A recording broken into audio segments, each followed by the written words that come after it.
So here is week 3 of my fitness journey. Why did I take upon myself an 8-week journey to try to lose weight?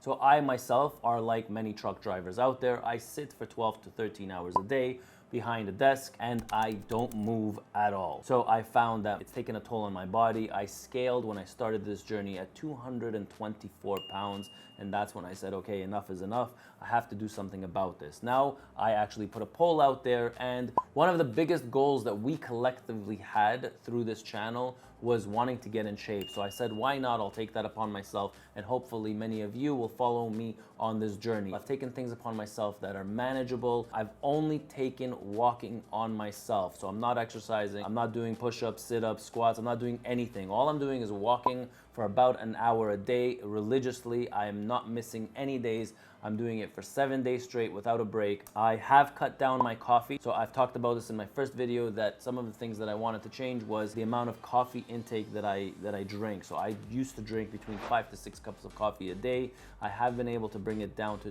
2 cups of coffees a day. Alcohol, the social circle, my wife and I, we have a huge social circle and usually are invited to parties about 2 or 3 times a week, whether it's somebody's birthday, whether it's an event. So the amount of alcohol consumption that happens at these events, I mean, cocktail here, cocktail there, it's a lot of sugar, a lot of carbs. So I have tried to cut that out, almost eliminate it, but it's impossible to eliminate. So I've taken that out, and also the binge watching with the eating. So when I come home from work, after the kids go to sleep, I want nothing more than to plaster myself in front of that TV, lying down, and then the popcorn comes out and the chips comes out, and then I find myself doing that for a couple of hours. So I've eliminated that. The only time I get to watch TV right now is in front of my treadmill. I've been doing that every single day. Challenges that I've had, it's not easy. You automatically crave certain things. You really want to pull back into the rhythm of, you know, munching, or you want to snack. Snacks are usually not healthy. They're chocolate bars, they are chips. So that is very hard for me. In my 3rd week, it's actually a little bit easier. My 1st week was the hardest when it came to the craving. So when I started this journey, I was 224. After 7 days, I weighed in at 220.4.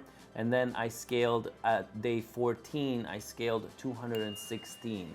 So I'm currently, as I'm losing weight, I'm not adding anything else. If I plateau and I will not lose weight, that's when I'll start adding the push-ups, the sit-ups, and the squats. No weights, no nothing. I am doing everything and anything that you guys will be able to relate to, that you truck drivers out there will be able to do. The walking we can all do, the squats we can all do, the push-ups we can all do, and the sit-ups we can all do. We don't need any weights, we can do this anywhere. So I am trying to make this video relatable to all you truck drivers out there, that if I can do it without any weights, so can you. If I could take upon myself just these small minor changes in life, so can you. A lot of you guys are rooting for me. A lot of you guys are supporting me throughout this journey, and I want to say thank you, because I love reading those comments. Those comments are what keeps me going. Those comments give me the motivation, and they actually make me not give up. So this is going to be 8 full weeks. My goal is to get to 205. I'm usually pretty good at reaching goals, so I will get to 205 or I will beat it. So now I want to share the video with you, the moment we've all been waiting for. So scaling after completion of 21 days, which is week 3. Let's see what that scale says. Okay, day 21. Let's see what we got. How much did we lose? Boom, 214. What we got? Okay, that's good. All right, so because I lost an additional 3 pounds, I still will not take upon myself the push-ups, the sit-ups, or anything else. I will continue doing what I'm doing right now until I plateau. So stay with me and stay a part of this channel so you can see my 4th week update, 5th, 6th, 7th, and 8th, while I complete this goal of getting back into shape. I'm Ronen, R-O-N-E-N, and this channel is all about trucking, and I'll catch you in my next video.